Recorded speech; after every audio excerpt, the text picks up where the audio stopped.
Good evening and thanks for being with us here on Wisconsin Tonight. A new book out recently detailing a Wisconsin murder that just gripped the state. No question about it. The book, The Innocent Killer, explains the story of Steven Avery's wrongful conviction of rape in 1985 and the murder of Teresa Halbach. Joining us now, the author, Michael Griesbach, was also the Assistant Manitowoc County District Attorney.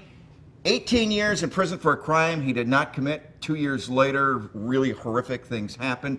Michael, obviously there's more than just a professional attachment to this. There's more to it. What do you find so fascinating about this entire story?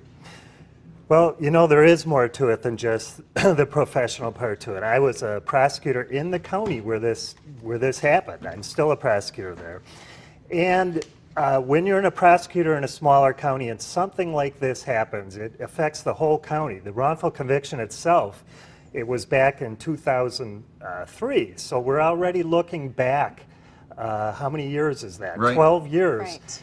And that is not a good part on law enforcement's part or the DA's office's part.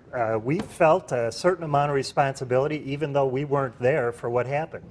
And it was a very difficult thing to see what occurred through further investigation. We took the case to the Attorney General's office, had them look at the circumstances of what happened, because no matter who it is, Steven Avery included, you can't convict someone for a crime they didn't do. Right. And of course, once the murder happened, it becomes so much more personal. It's Right. so tragic for everyone involved. Such a horrific crime, just Right. hideous. So what made you decide to write this type of book? I mean, what was the inspiration behind it? Yeah, you know, I think the book is an attempt to look in depth.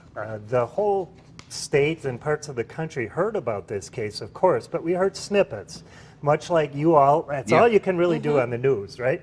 So in the book, I investigated any relationship between the two cases, how the wrongful conviction happened, what could have been done differently.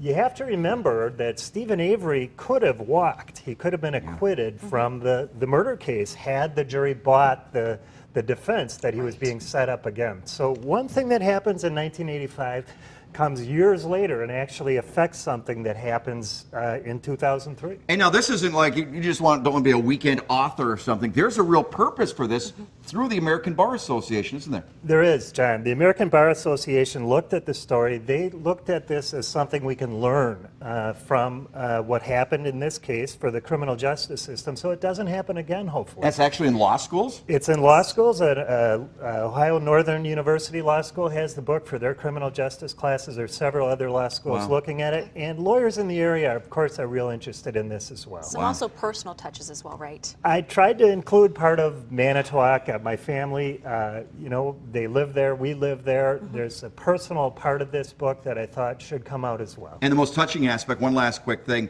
the woman who was raped years and years ago. From the wrongful conviction. wrongful Right, conviction. Penny Burnson, and she would be glad to use her name. Penny has, after she was assaulted, she felt horrible once Mr. Avery was exonerated. It was clear that the person she thought did it wasn't guilty. And she felt even worse, of course, when Teresa Halbach was killed. Amazing stuff. Horrific, Yes, but amazing absolutely. stuff. And again, A people can learn must from read it. for Must sure. read. For more information about the book, The Innocent Killer, just visit our website, NBC26.com, and click on the stories. Thank you so much.